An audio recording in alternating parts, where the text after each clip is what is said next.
कृपा प्रकरण है एक सेवक वाणी में, उसमें दो भाव रखे गए, एक अकृपा और एक कृपा।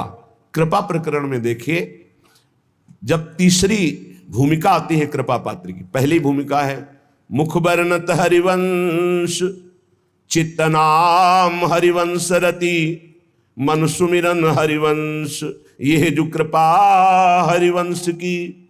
मुख से प्रियालाल के जस का गान, नाम कीर्तन, नाम जपना, और चित्त से आचार्य और आराध्य देव के चरणों में अखंड रति हो जाना, और मन से बार बार उनकी सेवा, उनका सुमिरन, ये सेवा के लिए ही संकल्प उठना, ये पहली कृपा है। ये आचार्य गुरुदेव की, इष्ट देव की पहली कृपा है। मुख वर्णत हरिवंश, चित्त नाम हरिवंश रति, मन सुमिरन हरिवंश, यह जो कृपा हरिवंश की। फिर दूसरी कृपा, दूसरी भूमिका उदय होती है। सब जीवन सो प्रीति, रीति निबाहत आपनी, श्रवण कथन प्रतीति, यह जो कृपा हरिवंश की। सब चराचर जीव से प्रेम का व्यवहार, क्योंकि मेरे प्रभु ही सबके अंदर बैठे हुए हैं, पर किसी से कोई स्वार्थ की आकांक्षा नहीं, कोई आकांक्षा नहीं, कोई चाह नहीं। सब जीवन सो प्रीति, पर रीति निवाहत अपनी, अपनी रीति क्या है? सब सो हित निष्कामति, कोई किसी से बदले की चाह नहीं, ना द्वेष के बदले की चाह, ना राग के बदले की चाह। वो राग द्वेष से अलग भगवत भाव से सेवा करता हुआ निष्काम। श्रवण कथन प्रतीति, बस अपनी वाणी जी का गायन, वाणी जी का श्रवण और विश्वास कि इसी श्रवण कथन से, नाम वाणी से हमें श्यामा श्याम की प्राप्ति हो जाएगी। श्रवण कथन प्रतीति, प्रतीत माने विश्वास, यह जो कृपा हरिवंश की। अब तीसरी भूमिका, शत्रु मित्र समझानी, मानि मान अपमान सम, दुख सुख लाभ नहानी, यह जो कृपा हरिवंश की। शत्रु और मित्र में समान भाव। क्या भक्त का कोई शत्रु होता है क्या?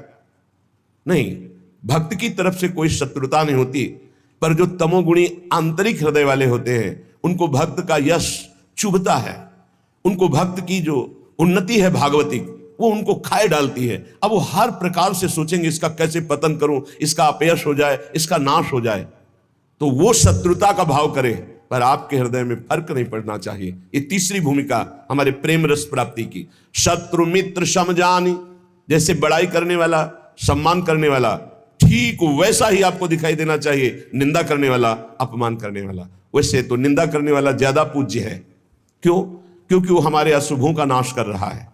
निंदा करके, अपमान करके हमारे अशुभों का नाश कर रहा है। वो हमारे जो प्रारब्ध भोग हैं उनको काट रहा है। वो कितना कृपालु है। भगवान उसके अंदर प्रेरणा दे करके हमें परिपक्व कर रहे हैं। इसलिए निंदा करने वाला, अपमान करने वाला, तिरस्कार करने वाला हमारे हृदय में पूज्य भाव होना चाहिए। ये प्रेम प्राप्ति के लिए बहुत जरूरी है। शत्रु मित्र होगा, बड़े बड़े महापुरुषों के जीवन में बड़े बड़े विरोध हुए हैं। अगर विरोध ना हो तो भक्ति में रंग नहीं। जब विरोध आवे तो नाच पड़ो कि भक्ति रंग ला रही है। भगवान विरोध पैदा करवाते हैं। क्यों करवाते हैं? क्योंकि आप उस भूमिका से ऊपर उठे जिससे कोई भी विरोध आपका स्पर्श न कर पावे और आपकी भक्ति अबाध और अखंड बनी रहे। तो शत्रु मित्र सम जानी, और मान मान अपमान सम, अपमान और मान दोनों को सम मान करके सब। अगर कोई सम्मान कर रहा है तो उसकी मति, अपमान कर रहा है तो उसकी मति। सम्मान और अपमान में दोनों में समान स्थिति होनी चाहिए। शत्रु मित्र समझानी, मान मान अपमान सम, दुख सुख लाभ न हानि। ना कोई दुख, ना कोई सुख, ना कोई लाभ, ना कोई हानि। हर समय अपने प्रिया प्रीतम के चिंतन में इतना चित्त जोड़े है कि दुख सुख का, लाभ हानि का कोई प्रभाव ही नहीं पड़ रहा। ये तीसरी भूमिका। चौथी भूमिका, अब जो है तैयारी हो गई प्रेम रंग रंगने की। तो भगवान ने ऐसा रंग भेजा, ऐसा रंग रंगने वाला मिला दिया जिससे प्रेम रंग से हृदय रंग जाए। बोले नितैक धर्मिन संग, नित्य उसको प्रेमी जनों का संग मिल गया।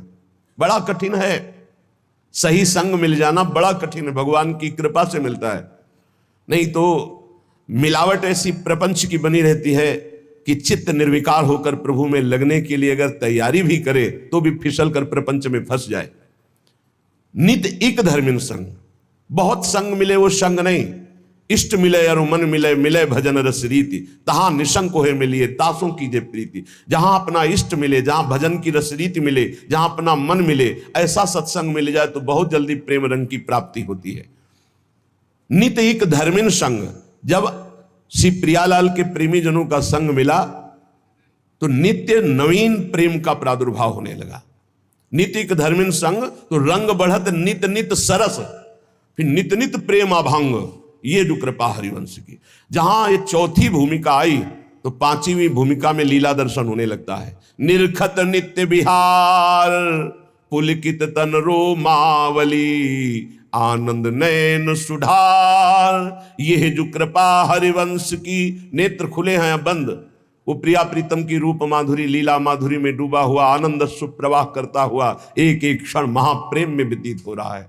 छिन छिन रुदन करंत, छिन गावत आनंद भरी, छिन छिन हर हसंत, ये जो कृपा हरिवंश की। ये छठवीं भूमिका आई। क्षण क्षण में उसका रोना हो रहा है, क्षण क्षण में वो प्रियालाल के संग विहरण कर रहा है, क्षण क्षण में उनकी लीलाओं का गायन करके डूब रहा है। छिन छिन बिहरत संग, छिन छिन निरखत प्रेम भरी, छिन जस कहता भंग, ये जो कृपा हरिवंश की। सातवीं भूमिका में हर समय प्रिया प्रीतम के साथ रहता है, हर समय। और आठवीं भूमिका जब जागृत होती है तब जो बड़े बड़े ईश्वर कोटि के महापुरुषों के लिए दर्शन पाना दुर्लभ है, उस केली का दर्शन करता है। त्रपित न मानत नैन, कुंजरंध्र अवलोकितन, ये सुख कहत बने न, ये जो कृपा हरिवंश की। निरंतर कुंजरंध्रों में लगकर प्रियालाल की अद्भुत केली का वो उपासक अवलोकन करता है, जिसके हृदय में प्रेम जागृत हो जाता है। ये 7 भूमिकाएं बहुत सुंदर प्रेम की श्री सेवक जी महाराज ने वर्णन की। तो जो उपासक सहनशील होता है वही इस मार्ग में चलता है। जब प्रशंसा होती है तो सबको अच्छा लगता है, और जब निंदा होती है तो सबको बुरा लगता है, लेकिन प्रेमी को नहीं। प्रशंसा प्रेमी को चुभती है और निंदा उसको मीठी लगती है। ये उल्टा मार्ग है, प्रेम का उल्टा मार्ग है। सम्मान करे तो ऐसे कर लेगा, अपमान करे तो उसके चरणों में प्रणाम करेगा। ये प्रेम का मार्ग उल्टा मार्ग है। सब प्रकार से जो तितिक्षु होता है, सहनशील होता है, उसके हृदय में प्रेम का प्रादुर्भाव। सब सहना है, कुछ नहीं कहना, ये हमारा मार्ग है। सब सहना है, कुछ नहीं कहना। अगर तुम हमें दुख देना चाहते हो तो हम सुख क्यों चाहें? अगर तुम अपमान करवाना चाहते हो तो हम सम्मान क्यों चाहेंगे?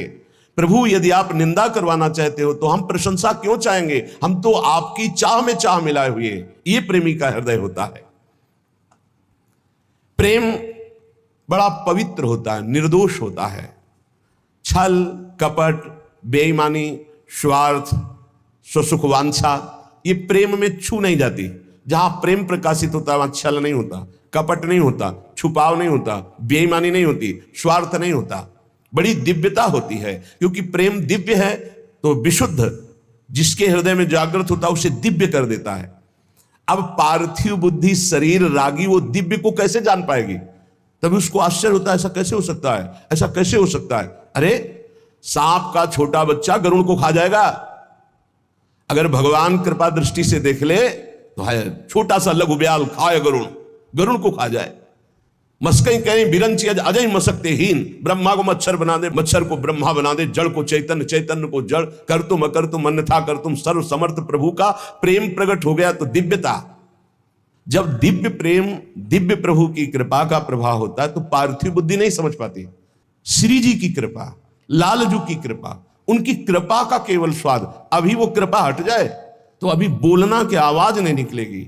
सुई के धागा जहां जानना मुश्किल है वहां अनंत ब्रह्मांड पार कर दे। कर तुम अन्यथा कर तुम, हमारा प्रीतम है भाई, समझो।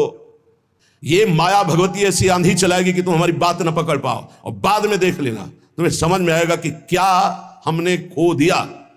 अब वो बोलवाना चाहते हैं, मूकम करोति वाचालम पंगुम लंघयते गिरिम यत् कृपा तम हम वंदे परमानंद माधवम। वही माधव परमानंद बैठ करके मूक से वाचाल कर दिया। अब इस वाचाल से वो मूक कर दे, उनकी महिमा की बात। अगर उनका है कि दहाड़ो तो अंतिम श्वास तक ऐसे दहाड़ते रहेंगे। भगवान की कृपा से जो दिव्यता आती है वो मानुषिक नहीं होती, उनमें मानुषिक नहीं होती। जब मीरा जी को जहर पिलाया गया तो बोले ऐसा कैसे हो सकता है कि इतने हलाहल जहर से बच जाए। उसको संशय हो गया कि ये वैद्य मिल चुका है मीरा जी से और इसने बनावटी ऐसे जहर बनाया जिससे मीरा मरी नहीं, बुलाओ उस वैद्य को। वैद्य को बुलाया, उसी कटोरे का एक बूंद जे भी चखाया गया, छटपटा के मर गया। मीरा जी की प्रार्थना से पुनः वो जीवित हो गए। कर तुम मकर तुम, भगवान की एक अपार सामर्थ्य है। ये पक्का समझिए, भक्त का यश तभी फैलता है जब, जैसे झंडा फहराता है ना तो डंडे पे फहराता है, जितना मजबूत डंडा होगा लंबा होगा उतना ही झंडा फहराएगा। ये विरोध भाव, ये निंदा, ये तिरस्कार, ये वो डंडा है जिस पे भक्त का झंडा फहराता है। अरे जमाने जोर लगा ले, कितना जोर लगाएगा, भक्त और भगवान का झंडा कभी ना झुकने पाएगा। जहां भगवान प्रताप प्रकट करते हैं, कौन दो सिर वाला ऐसा पैदा है जो उसका बाल बांका भी कर सके। इसलिए प्रेम मार्ग में चलने पर ना तो भय होनी चाहिए और ना भोग दैन्यता। प्रेम पवित्र होता है, इसमें छल नहीं, कपट नहीं, बेईमानी नहीं, स्वार्थ नहीं। छल कपट बेईमानी जहां बुद्धि में है, जो चश्मा लगा छल कपट बेईमानी का, तो सब जगह लगता है छल कपट का ही राज्य है। हम जैसा चश्मा लगाते हमको वैसे दिखाई देने लगता है। लेकिन ये भगवत प्रेम मार्ग है। इस प्रेम मार्ग में अपनी श्रद्धा और विश्वास को श्यामा श्याम के चरणों में और अपने विवेक से संत का संग करना चाहिए। जहां हम बैठे हैं हमको क्या लाभ मिला है, जहां हम जुड़े हैं, सुन रहे हैं, उसमें हमारी बुद्धि की पवित्रता कितनी हुई है। लाभ देखा जाता है सुमिरन, त्याग, भगवत आकर्षण, ये कितना हमारे अंदर हुआ है। ये हमें देखना है कि हमें जो सत्संग मिल रहा है उससे हमारे भगवत मार्ग कितना पुष्ट हो रहा है, तभी हमारा दृढ़ विश्वास होगा। और जो पुष्ट हो रहा है वो हमारे ऊपर कृपा है श्री जी की, गुरु जी की, आचार्य की, तभी हमारा उत्साह बन पाता है। तो बचना चाहिए अपनी श्रवणेन्द्रीय के प्रपंच जनित वचन सुनने से, नेत्रेंद्रीय से दोष दर्शन से, तो हमारा जो हृदय है वो छल कपट बेईमानी आदि दोषों से रहित हो जाए। सच्चे प्रेमी में पाप आचरण नहीं रह जाते। जो सत्य मार्ग के पथिक हैं उनमें पाप आचरण नहीं होते। पाप होते हैं कामना के कारण, और कामना होती है देहाभिमान के कारण, और देहाभिमान होता है अज्ञान के कारण। सबका मूल अज्ञान और अविद्या है। जब प्रेम का प्रकाश होता है तो अज्ञान ही नहीं रह जाता, इसलिए ना वासना रह जाती, ना कोई कामना रह जाती है। भगवत प्रेम ये अंतिम चरम पुरुषार्थ है, जो मोक्ष के आगे की भी बात है। भगवत प्रेम अत्यंत दुर्लभ है, पर इसकी प्राप्ति कृपा से सहज में हो जाती है। अत्यंत दुर्लभ है पर कृपा से सहज में हो जाती है। यदि कोई अनन्य उत्कंठा रख करके भगवान के जो वचन शास्त्रों में, संत के वचन, उनके आश्रित हो जाए, निर्भर हो जाए, तो ये प्रेम प्रकट हो जाए। हम चाहते हैं कि हमें प्रेम मिल जाए, पर हम विषय भोग नहीं छोड़ेंगे, हम नाना प्रकार की पापाचरण नहीं छोड़ेंगे, तो विषयों में सुख बुद्धि जब तक रहेगी तब तक भगवान में प्रेम नहीं हो सकता। प्रेम के प्रवचन भले हो जाएं, प्रेम की बातें भले हो जाएं, विषयासक्ति और प्रेम ये बिल्कुल विपरीत है। जैसे दिन और रात, विषयासक्ति रात है और प्रेम दिन है। जिन साधकों के हृदय में विषय भोगने की प्रबल लालसा है और वो उनको त्यागे हुए आगे बढ़ रहे हैं, तो उनका विषय रस के प्रति आकर्षण कम होते होते नष्ट हो जाएगा। लेकिन जो साधक विषय आकर्षण के साथ विषय क्रिया में उतर गए, तो उनका फिर स्वभाव सुधरना बहुत कठिन हो जाएगा। इसलिए लालसा तो है पर भोगूंगा नहीं, क्योंकि भगवत प्राप्ति करनी है, भगवत प्रेम प्राप्ति करनी है। तो इनका विषय भाव जो अंदर से है भोगने का, ये एक दिन शांत हो जाएगा भजन के बल से। विषयासक्ति प्रेम में बड़ी बाधक वृत्ति है। जो विषय भोग की इच्छा, विषय पदार्थ, ये अभी देखकर हमको जलाते हैं, भोगने की इच्छा होती है और हृदय जलता है। इस जलन को जो सह जाता है उसे तपस्या कहते हैं। वही तपस्वी है। बहुत सुंदर बात है, वही तपस्वी है। देख लेना, इस जलन से अनंत गुना बढ़ करके भगवान आपको शीतलता और आनंद देंगे, क्योंकि आप भगवान के लिए जल रहे हो।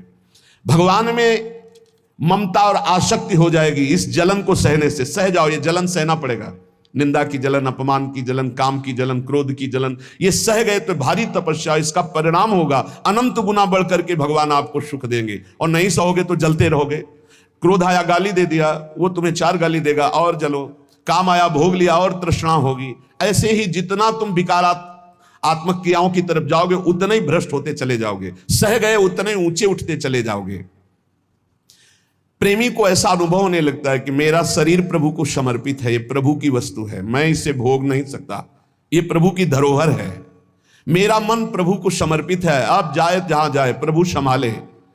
पुत्र, धन, प्रतिष्ठा, घर, परिवार, रुपया, पैसा, सब कुछ प्रभु की प्रदत्त वस्तु है, इसमें मेरा अहंकार क्या, इसमें मेरी ममता क्या।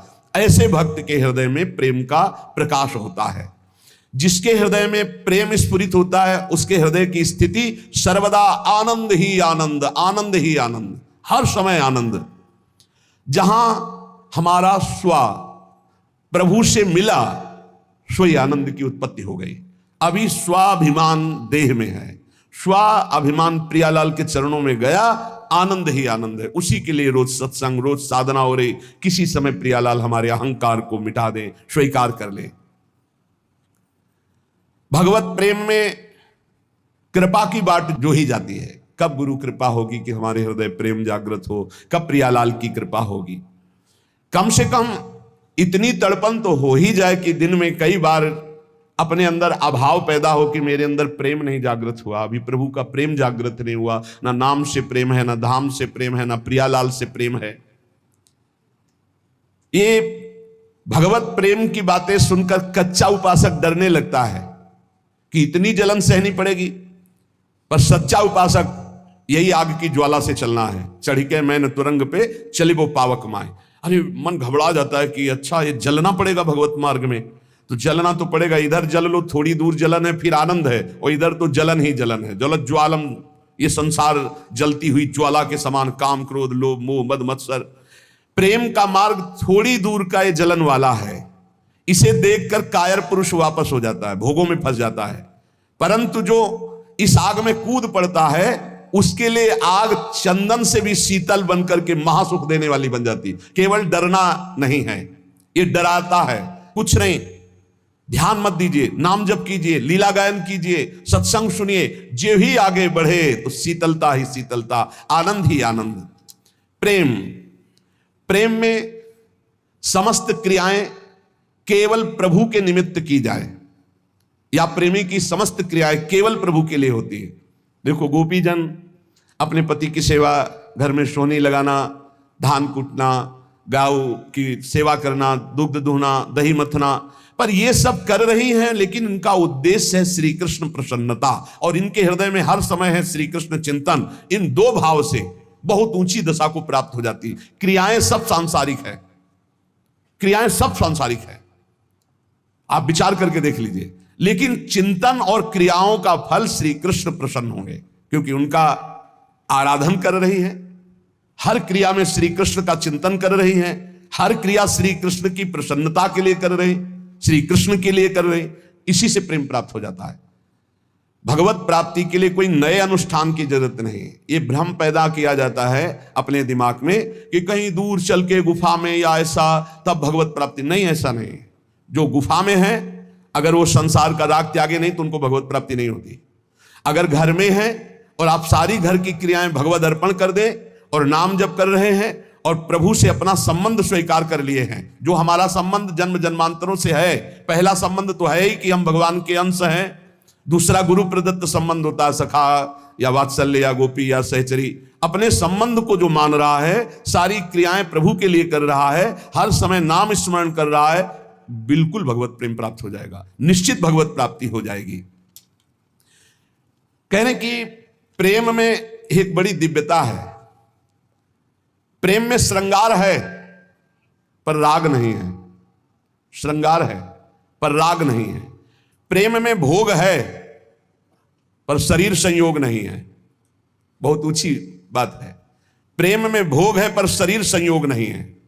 प्रेम में श्रृंगार है पर राग नहीं है। प्रेम में आसक्ति है पर अज्ञान नहीं है। प्रेम में वियोग है पर बिछोह नहीं है। प्रेम में क्रंदन है, रोना, पर दुख नहीं है। प्रेम में विरह है पर वेदना नहीं है। प्रेम में सेवा है पर अभिमान नहीं है। प्रेमी को मान भी होता है, मान है पर धैर्य नहीं है। बहुत ऊंची स्थिति। प्रेम में त्याग है पर संन्यास नहीं है। प्रेम में प्रलाप है पर बेहोशी नहीं है। प्रेम में ममता है पर अज्ञान जनित मोह नहीं है। प्रेम में अनुराग है पर कामना नहीं है। तृप्ति है पर अनिच्छा नहीं, प्रबल इच्छा है। कैसा स्थिति? तृप्ति है और इच्छा है। प्रेम में सुख है पर चाह नहीं। प्रेम में देह है पर देहाभिमान नहीं, प्रेम में जगत है पर माया नहीं, प्रेम में ज्ञान है पर मैं ब्रह्म हूं ऐसा ज्ञान नहीं, प्रेम निर्गुण है पर मोक्ष नहीं, प्रेम में लय है पर स्मरण नहीं। लय किस कोटि का? मैं भगवत चिंतन में लय, ये स्मृति भी गई। इस उच्च कोटि की अवस्था को प्रेमी प्राप्त होता है। ऐसे प्रेम की प्राप्ति के लिए कुछ साधन बताए जाएंगे। कह रहे हैं कि इसमें सबसे पहली बात है कि जो भगवान की कृपा से आपको महापुरुषों का संग मिला, अभी गुरु नहीं बनाया, महापुरुषों का संग मिला, सत्संग सुना, उसमें जब आप श्यामा श्याम की प्रियता की बात सुने, श्यामा श्याम की शरणागति की बात सुने, तो आपके हृदय में उसी समय बैठना चाहिए कि अब हमारे आराध्य देव श्यामा श्याम है। दूसरा, श्यामा श्याम को कैसे प्राप्त करूं, ऐसे साधन की चाह। तीसरा, किसी में भी न्यून भाव या दोष दृष्टि का भाव। चौथा, केवल भगवत प्राप्ति की चाह। ये चार बातें जब हृदय में प्रकट होती है तो प्रभु कृपा करते हैं और उनको संग देते हैं किसी रहस्य रस में डूबे हुए प्रेमी का, जो प्रभु के रहस्य रस में। अब प्रतिक्षण उसको यह लगता है मैं आगे कैसे बढ़ूं मार्ग में, बिना रसिक गुरु के आगे बढ़ा नहीं जाता। उसके हृदय में ये पुलक होने लगती कि मैं अपना मन, अपना प्राण, अपना शरीर, अपना सर्वस्व किसी महापुरुष के चरणों में समर्पित करके और उनके बताए हुए मार्ग पर निश्चिंत होकर चल पड़ूं। हे प्रभु, ऐसी हम पर कृपा करो। जब भाव रस के अंदर वृत्ति बढ़ने लगती है तो भगवान उसे सदगुरु की प्राप्ति कराते हैं। कैसे सदगुरु हो? प्रायः शिष्य के लक्षणों का वर्णन होता है, यहां कैसे सदगुरु हो? बोले, पहला, जिनमें किसी भी तरह का लोभ न दिखाई दे। सदगुरु वरण करने के लिए शिष्य को, उपासक को पहली बात यह देखनी है कि गुरुदेव किसी भी प्रकार के लोभी ना हो, कोई भी लोभ दिखाई ना दे, हमसे कोई स्वार्थ बुद्धि ना हो, तभी वो हमको सुधार पाएंगे, हमें भगवत मार्ग में चला पाएंगे। दूसरा, गुरु में किंचन मात्र षड विकार की वृत्ति न देखी जाए। तीसरा, वो स्वयं सदाचरण परायण और पवित्र और शांत स्वभाव के हो, किसी से द्वेष नहीं, और वो श्यामा श्याम के प्रेम रहस्य के ज्ञाता हो और मंत्र वेदता हो, जो प्रिया प्रीतम का मंत्र है उसी में डूबे हो, वैराग्यवान हो और प्रभु के लीला गुण चरित्र और सिद्धांत बताने में बड़े प्रवीण हो। मतलब प्रभु का भी साक्षात्कार और शब्द ब्रह्म का भी, उनकी बात, प्रभु की बात बताने में बड़े प्रवीण हो और प्रिया प्रीतम के मंत्र वेत्ता, मंत्र में डूबे हुए हो। जब तक ऐसे सदगुरु ना मिले तो श्री कृष्ण को ही गुरु बना करके चलते रहो और वो मिला देंगे, क्योंकि वो गुरु साक्षात पर ब्रह्म वही है, तो वो मिला देंगे। जब तक ऐसे नहीं मिले, सहसा गुरु मंत्र नहीं लेना चाहिए। प्रवचन सुना, झट से कंठी बंधाया, 4 दिन बाद कंठी फिर फेंक दी, ऐसा जीवन बहुत अधम जीवन बन जाता है। गुरु का सहसा वरण मत करो, जब करो तो फिर जब कर लिया तो गुरु साक्षात पर ब्रह्म, फिर कभी हम अपनी निष्ठा से विचलित ना हो। पहली बात, गुरु में किसी भी तरह का लोभ न दिखाई दे। दूसरी बात, षड विकार जित हो। तीसरी बात, पवित्र और सदाचरण वाले हों, शांत हो, किसी से द्वेष ना हो और युगल तत्व के ज्ञाता हो, युगल मंत्र वेदता हो और प्रिया प्रीतम की बात बताने में बड़े प्रवीण हो, सिद्धांत बताने में बड़े प्रवीण हो। ऐसे गुरु का वर्ण करना चाहिए। यदि गुरु ऐसे ना मिले तो जगत गुरु भगवान श्री कृष्ण को गुरु बना लो, वो तुम्हें गुरुदेव के रूप में मिल जाएंगे, अर्थात वो पहुंचा देंगे या गुरुदेव को बुला लेंगे। दूसरी बात, श्री सदगुरुदेव में जो गुण बताए गए हैं यही सदगुण शिष्य में आते हैं। इसलिए ऐसे जब सदगुरुदेव मिल जाए तो ये एक आए थे कांतिक में, बोले आपने ब्लूटूथ सिस्टम की बात कही थी, वो कर दो ना ब्लूटूथ सिस्टम। ये स्वाभाविक होता है, इसमें किया नहीं जाता, स्वाभाविक होता है। आपका आत्मसमर्पण जितनी जोर का होगा उतने गुरु प्रसाद आपके अंदर प्रकाशित हो जाएगा। तीसरा,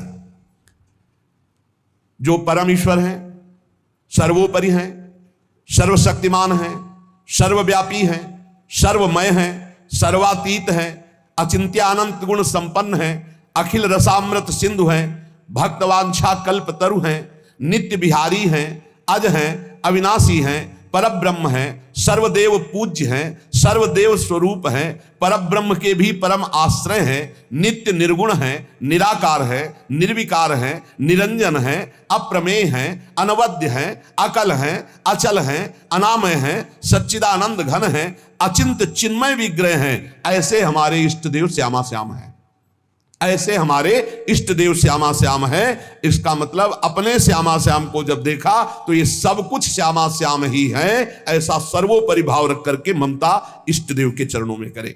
चौथा, इस लोक और परलोक के संपूर्ण भोगों को भगवत प्राप्ति के लिए बाधा मान करके उनका भोगना त्यागे।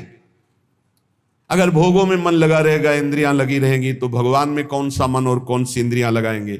उचित भोगों का, उचित विषयों का सेवन जो जीवन निर्वाह के लिए, धर्म निर्वाह के लिए है, वो भी भगवत प्रसाद स्वरूप मानकर आवश्यकता, इसमें लिखा है आवश्यकता अनुकूल जीवन निर्वाह के लिए भोगों का व्यवहार भगवत प्रीत्यर्थ किया जाए, वो बाधा नहीं है। लेकिन जो इंद्रियों की विलासिता के लिए भोग किया जाता है, वो भगवत प्रेम में बहुत बाधा है।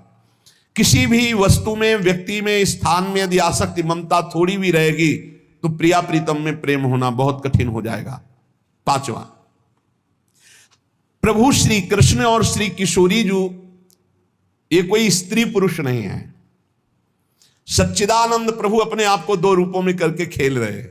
जैसे हमारे पांच भौतिक शरीर हैं, पांच भौतिक अंग हैं, इनमें काम आदि की क्रियाएं होती, प्रभु का चिदानंद वपु है। वो स्वामी तुलसीदास जी ने भी कहा है, चिदानंदमय देह तुम्हारी, विगत विकार जान अधिकारी। आपकी देह चिदानंदमय है, निर्विकार है। कोई अधिकारी पुरुष ये बात जानता है। अधिकारी कौन? जो ऐसे सदगुरु का वरण किए, जो ऐसा आत्मसमर्पण किए, जो अपने इष्ट देव को ऐसा जानता है, वही अधिकारी पुरुष हो जाता है। हमारे प्रिया प्रीतम स्त्री पुरुष चिन्ह वाले नहीं हैं, चिदानंद हैं। इनका खेल अपने आप से अपने आप में हो रहा है। ये कोई स्त्री पुरुष की क्रीड़ा नहीं है, या ज्ञानी जीव नहीं जानते हैं। परमहंस श्री सुखदेव जी भला स्त्री पुरुष की क्रीड़ा गाएंगे? 7 दिन में परीक्षित को सर्प काटेगा और मर जाएंगे, तो उनका उद्धार स्त्री पुरुष की क्रीड़ा गा करके करेंगे? विचार करके देखो, जिन्होंने लौटकर अपनी मां का मुख नहीं देखा, वो भला सांसारिक बात करे? ये चिदानंदमयी लीला आप कैसे जानोगे पार्थिव बुद्धि, बिना साधना के, बिना भजन के? पहले उपासक इतना मान ले कि ये कोई स्त्री पुरुष नहीं, कोई स्त्री पुरुष की क्रीड़ा नहीं है। बिना भजन के, बिना रसिकाचार्यों की कृपा के नहीं समझ में आएगा। ये जो वृंदावन का प्रेम रस है, बड़ा गूढ़ विषय। अहो भाग्य है कि बैठे हो और सुनने को भी मिल रहा है, और कहीं ना कहीं मन इतना राजी हो गया कि हम और कुछ तो नहीं जानते, पर श्यामा श्याम हमारे हैं। इतना तो आ ही गया होगा कि और हम कुछ नहीं जानते, पर इतना तो जरूर है कि श्यामा श्याम हमारे। हमें लगता है यहाँ का बच्चा बच्चा बोलता है, हमारे माई श्यामा जी को राज, हमारे माई श्यामा जी को। छोटे छोटे बच्चे जोर जोर से बोलते, चीखते रास्ते, हमारे माई श्यामा जी को राज। प्रभु और प्रभु की लीला, ये दोनों सच्चिदानंदमयी है। अब पार्थिव प्राकृतिक माया बुद्धि से सच्चिदानंद को नहीं समझ सकते, इसीलिए उपासना की आवश्यकता है। जब राधा बाबा से कोई बात करता तो कहते, कितने लाख नाम जप करते हो रोज? अगर आप नाम जप नहीं करते तो हमारा उत्तर देने का मन नहीं करेगा, और आप नहीं समझ पाओगे हमारे उत्तर को। अब आज नाम जप में किसकी रति? फालतू की प्रपंच, ये ऐसे ऐसे, उनको फुर्सत ही नहीं प्रपंच से, और समझना चाहते चिदानंद बात। कैसे समझो? और जब चिदानंद बात कही जाती है तो उसमें क्यों में लगा रहे। अगर आपको लगता है कि ये सुनना चाहिए तो क्यों में छोड़कर जब श्रद्धा से सुनोगे तब ये बातें समझ में आई। बिना श्रद्धा विश्वास के याभ्याम बिना न पश्यन्ति। अब यहां तर्क से प्रेम को समझना चाहते हैं, तो पहली बात ये समझना है भगवत मार्ग में चलने वाले उपासक को कि हमारे प्रिया प्रीतम स्त्री पुरुष नहीं है, हमारे प्रिया प्रीतम चिदानंद हैं। अब चिदानंद नहीं जानते हो, नाम जप करो, भजन करो, वो जना देंगे। सोई जाने जी देव जनाई, और जानत तुम्हें तुम्हें हो जाई। और इनकी लीला स्त्री पुरुष की लीला नहीं है, ये महाप्रेम विलास है। बोलो, भगवान श्री कृष्ण का जो भजन करते हैं, राम जी का भजन करते हैं, जो शिव जी का भजन करते हैं, वो काम विजयी हो जाते हैं। भगवान में कई काम होगा, और हमारी बुद्धि में मलिनता होने के कारण हम अपनी दुर्गति का रास्ता चयन कर लेते हैं। भगवत स्वरूपों में भी भेदभाव, भगवत स्वरूपों में भी हमारे अंदर ऐसी निम्न कोटि के विचार आने लगते हैं। छठवां, अब उपासक को चाहिए कि वो निश्चय कर ले कि मैं कभी किसी का अब अहित नहीं करूंगा इस जन्म में। अगर प्रेम प्राप्त करना है, मन वचन से किसी का अहित नहीं करूंगा, सत्य बोलूंगा, विनम्र रहूंगा और ब्रह्मचर्य से रहूंगा। कितने ऐसे गृहस्थ हैं भगवत प्रेमी जन जिन्होंने आजीवन ब्रह्मचर्य का नियम ले रखा है और निर्वाह कर रहे हैं। विरक्त जन तो हैं ही कृपा पात्र। मैं इस जन्म में अब किसी का अहित नहीं करूंगा, सत्य वचन बोलूंगा, विनम्र रहूंगा, ब्रह्मचर्य से रहूंगा और हर कर्म सोच समझ कर करूंगा प्रभु के लिए। तुलसी की माला से प्रिया प्रीतम के नाम मंत्र का जप किया जाता है। तुलसी जी की कंठी गले में धारण की जाती है, ये सदैव धारण करते रहे। यमुना जी चरणामृत, रजरानी, इनका रोज सेवन करते रहे। ये युगल प्रेम प्राप्ति की बात। यमुना जी का चरणामृत का आचमन, रजरानी का शरीर में अभिषेक और श्री विग्रह की सेवा। नहीं श्री विग्रह सेवा करने की सामर्थ्य है तो राधा नाम विराजमान कर लो, पूर्ण सेवा मानी जाएगी। छोटा सा राधा नाम, उसी को स्नान करा दिया, जरा सा इत्र लगा दिया, भोग लगा दिया, आरती कर दी, सेवा मानी, पूर्ण सेवा मानी जाएगी। और संतों का संग, यदि यह सौभाग्य मिल जाए तो निश्चित प्रेम प्राप्त हो जाए। फिर सुन लीजिए, पहला सदगुरु का वर्ण, कैसे सुना। दूसरा सदगुरु को समर्पण, कैसे सुना।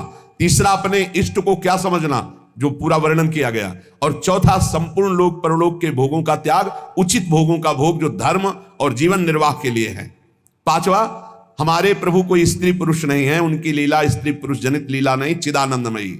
छठवां, किसी को अहित मन वचन कर्म से बिल्कुल नहीं, सत्य बोलना, विनम्र रहना, ब्रह्मचर्य से रहना और श्री तुलसी की माला से युगल नाम युगल मंत्र जपना, तुलसी की कंठी बांधना, यमुना जी का आचमन, चरणामृत पान करना, रज लगाना और भक्त संतों का संग करना। इससे निश्चित प्रेम प्राप्त हो जाता है। जो गुरुदेव युगल मंत्र प्रदान करते हैं उसको बहुत सावधानी से गुप्त रखा जाता है। जब तक गुरु आदेश ना हो और अगर गुरु मंत्र देने लगे तो फिर उसका पतन हो जाएगा। मंत्र गुरु की आज्ञा से दूसरे को दिया। जब गुरु कह दे कि जाओ अब दीक्षा दो तो ही, नहीं तो मंत्र को गुप्त रखना चाहिए। मंत्र कभी वाचिक नहीं जपा जाता, जैसे राधा वल्लभ श्री हरिवंश ऐसे मंत्र नहीं बोल सकते। तो बोले जो जुगल मंत्र गुरुदेव ने दिया बड़ी सावधानी पूर्वक उसको छुपा के रखना चाहिए। कुछ लोग कहते हैं एकांत कमरे में हम बोल ले, नहीं, वाणी से उच्चारण नहीं करना, वाय ओठ बंद, बस उपांशु या मानसिक जुगल मंत्र। नाम आप कीर्तन भी कर सकते हो, नाम जप भी सकते हो, लेकिन मंत्र उच्चारण नहीं कर सकते।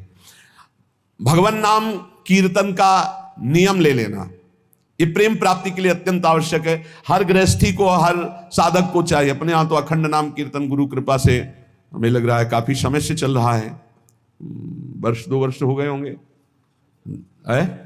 हाँ 2 वर्ष। तो जो घर में तो 30 मिनट का नाम कीर्तन का तो रख ही लो।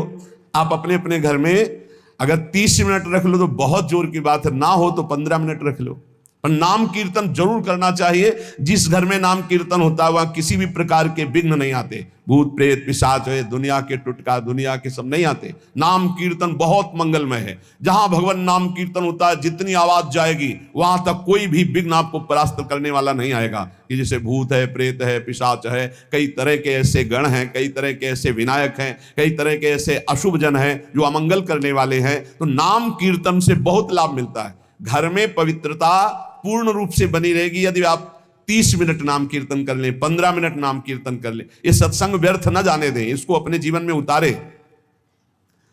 और जो किसी प्रमुख सखी के शरणागत होकर के भावना करें, जैसे हमारी प्रमुख सखी हैं हित सजनी जू। हम जब कोई सेवा करते हैं तो देखते हैं कि अपनी हित सजनी जू के समीप अपने गुरुजी सहचरी रूप से खड़े और वो सेवा गुरुजी के इशारे से हित सजनी जू प्रिया प्रीतम तक, ऐसे सेवा का है। अनुगत सेवा होती है। बहुत ध्यान से जो हम भोग लगा रहे हैं तो उस समय हम तत्काल ध्यान करें कि हमने भोग की थाल पधराई, हमारे आचार्य हित सजनी स्वरूप से श्री जी के पास विराजमान है, वहीं गुरु जी सखी स्वरूप से है। गुरु जी थाल को सामने, तो आचार्य चरण अपने कर कमल से प्रिया प्रीतम को भोग लगा रहे हैं। हम ये भावना में देखें, हम सेवा में हैं, भावना कर रहे, तत्काल गरम गरम फुल्का ला के फिर रख रहे हैं, फिर परोसते जा रहे हैं। आप बैठे हैं लेकिन भाव में से परोसते जा रहे हैं। गुरुदेव भगवान पंखा कर रहे हैं, आचार्य चरण हित सजनी जो पवा रहे हैं, कैसे प्रियालाल मुस्कुरा मुस्कुरा के पा रहे, कैसे हास्य विनोद परिहास करते जा रहे, ऐसी भावना।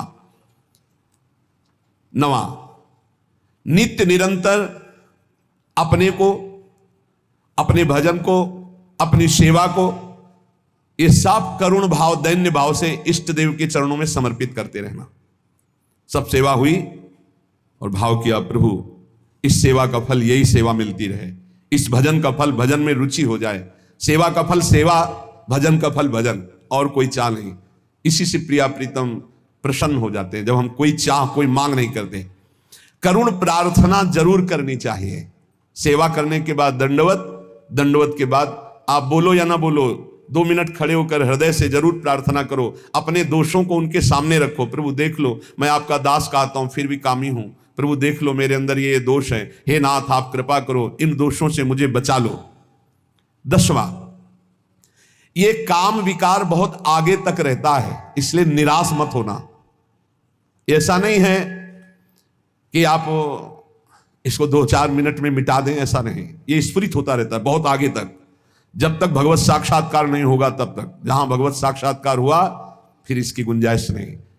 लीला में भगवान का वो अलग विलास है कि जैसे नारद आदि महापुरुषों को आकर्षित किया, वो एक अलग विलास है। लेकिन सिद्धांत ऐसा है, जहां आत्मबोध हो गया या भगवत साक्षात्कार हो गया, फिर इसके बाद कोई विकार हृदय में पीड़ा नहीं पहुंचाता। नहीं स्वात्मारामम विषय मृग तृष्णाम भ्रमयति। आत्माराम पुरुष या भगवत साक्षात्कार किए हुए पुरुष का मन ऐसे होता है जैसे भुना हुआ चना, जैसे भुने हुए चने को कितना भी आप अच्छी भूमि में डाल दें, खाद पानी लगावें, अंकुरित नहीं होगा। ऐसे भगवत प्राप्त महापुरुषों के हृदय में काम उत्पन्न नहीं होता। ऊसर बरसई तृण नहीं जामा, संत हृदय जिम उपज न कामा। जैसे ऊसर भूमि में कितना भी बो आप नहीं फसल होगी, ऐसे ही कितना विषयों का संयोग हो, संत हृदय में काम जागृत नहीं होता। बहुत धैर्य की बात कह रहे हैं कि जब आप इस मार्ग में चलेंगे तो बहुत लंबे समय तक ये काम आपको बाधा पहुंचाता रहेगा। आप ऐसा ना समझे कि आपकी ऊंचाई नहीं बढ़ रही परमार्थ की, क्योंकि आपके अंदर काम तो वैसे ही आ रहा है। बड़ी ऊंचाई तक काम का प्रवेश है, और ये प्रयोग मत करो, इसके अनुसार क्रिया मत करो तो धीरे धीरे नष्ट हो जाएगा। उपासना का रंग और इन क्रियाओं का त्याग तो काम समूल नष्ट हो जाएगा। अगर थोड़ा भी आप, जैसे आग बुझने जा रही फिर घी डाल दिया, फिर आग बुझने जा रही फिर घी, तो आपको जीवन भर फिर आपको ऐसा लगेगा कि ये काम विजयी हम नहीं हो पाए। एकदम बंद करना पड़ेगा, एकदम बंद करना पड़ेगा। जैसे आग में सहते सहते घी डालते रहो, कभी नहीं बुझेगी। ऐसे ही थोड़े थोड़े दिनों में काम क्रीड़ा, कुछ ना कुछ काम संबंधी, ये बहुत पोषित होता हुआ चलता है। बिल्कुल इसको खुराक मत दीजिए। कुछ दिनों में देखेंगे आप एकदम शांत हो गया।